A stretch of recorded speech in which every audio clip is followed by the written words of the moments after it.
নিয়ম মেনে আপনার 14 দিনের মধ্যে সংবিধান এবং নিয়মকে মান্যতা দিয়ে মানে অনিচ্ছা সত্ত্বেও আমি নন্দীগ্রাম করেছি।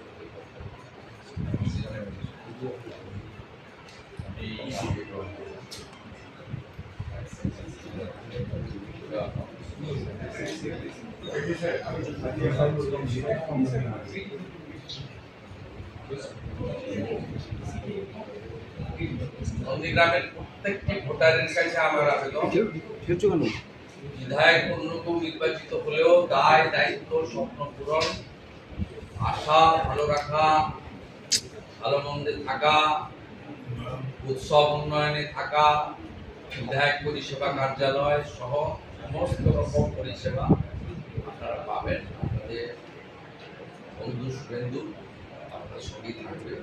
7ই জানুয়ারি ভাঙাবেড়ায় যেমন প্রত্যেক বছর ঘুরে দেখা, 14ই মার্চ অধিকারী পল্লী গোকুলনগর সোনাচূড়ার শহীদ মিনারে যেমন দেখা হবে, 10ই নভেম্বর রক্তাক্ত সূর্যোদয়ের বর্ষপূর্তিতে অরপল্লী গোকুলনগরে যেমন প্রত্যেক বছর দেখা হয়।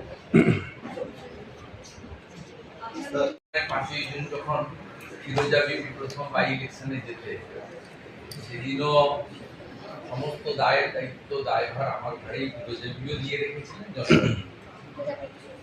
তার ফলে নন্দীগ্রামের জনগণ জানে যে শুভেন্দু অধিকারীর সঙ্গে তাদের সম্পর্কটা কেবলমাত্র পদের বা রাজনৈতিক সম্পর্ক নয়, একদম আত্মিক সম্পর্ক।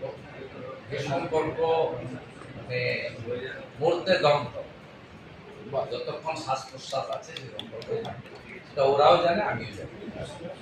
তবুও নিয়ম মেনে দিতে হয়েছে। আমি তাদেরকে বিচলিত না আশ্বস্ত করেছি। অনেক বড় দায়িত্ব পেয়েছি। 194টা কেন্দ্রেই কাজ করতে হবে। তার সাথে নন্দীগ্রামেও নিশ্চয়ই আমার যে নির্বাচনের কর্মসূচিগুলো ছিল পূরণ করতে হবে। ইতিমধ্যে আমার স্বপ্নের জল প্রকল্প, মমতা ব্যানার্জি প্রতিহিংসা পরায়ণ হয়ে পাইপ পাততে দেয়, আর সকাল থেকে জলের পাইপ পাতা। আমি এশিয়ান ডেভেলপমেন্ট ব্যাংক থেকে 4,000 কোটি টাকা দিয়েছিলাম নন্দীগ্রামের সব বাড়িতে জল দেওয়া। মমতা ব্যানার্জি 21-এ হেরে যাওয়ার জন্য পাইপগুলো পাততে দেয়, আর সকাল থেকে আমি কাজ শুরু করি পাইপ পাতা। তো তারা দেখে নেবেন আমার সব যা এমএলএ 2টো ব্লকে অফিস, পরিষেবা, লোকজন, কোনো জায়গায় কোনো ঘাটতি ত্রুটি কিচ্ছু হবে, ওরা পরেই বলবেন যে না এই লোকটার কথা দাম আছে।